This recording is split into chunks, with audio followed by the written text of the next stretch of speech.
అమ్మా అమ్మా అమ్మా ఏమైందమ్మా? అయ్యో అమ్మా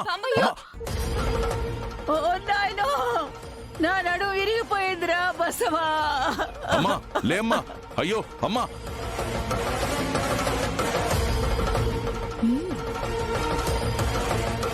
అమ్మా అమ్మా, అయ్యో అమ్మా అమ్మా, అయ్యో నా వల్ల కాదు, నొప్పి.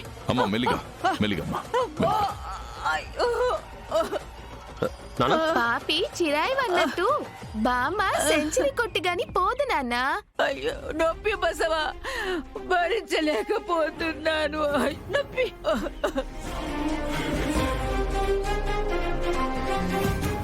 దాన్ని పైకి పంపిస్తావనుకుంటే నన్ను పైదాకా పంపించి తీసుకొచ్చావు కదే. అయినా మీరు పైకి వెళ్లారు కదా, సడన్ గా కిందకి ఎవరు రమ్మన్నారు? అది పడిపోతే చూద్దామని వచ్చానమ్మా, కానీ ఇలా నా నడుము విరగొడతారనుకోలేదు. అమ్మా లేమ్మా, ముందు హాస్పిటల్కి వెళ్తాం. లేమ్మా అమ్మా. మెల్లిగా. అయ్యో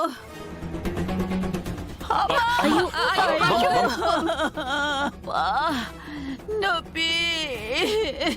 మామయ్య ఒక్క నిమిషం అలా రండి. అయ్యో అది కాదమ్మా, ముందు మా అమ్మని హాస్పిటల్కి తీసుకెళ్ళాలమ్మా. మామయ్య చెప్పేది వినండి, ఒక్క నిమిషం అలా రండి. అమ్మా.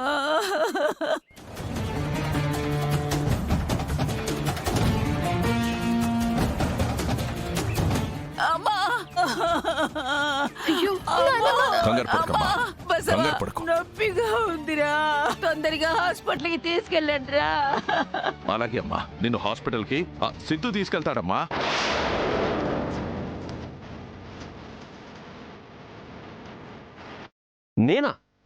నేనా అంటావేంట్రా? ఏదో పరాయి వాళ్ళని తీసుకెళ్ళమన్నట్టు. బామ్మే కదరా, తీసుకెళ్ళు. బాంబే కానీ ఇందాక నువ్వు తీసుకెళ్తానన్నావుగా, ఇంతలోనే ఏమైంది? నాకింట్లో కొంచెం అర్జెంట్ పని ఉందిరా, నువ్వు వెళ్ళు, తీసుకెళ్ళు బామ్మని.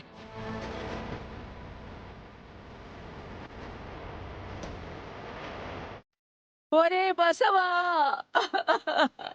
నీకు దండం పెడతాన్రా, ఎవరో ఒకరు తీసుకెళ్ళండిరా, నొప్పి భరించలేకపోతున్నాన్రా.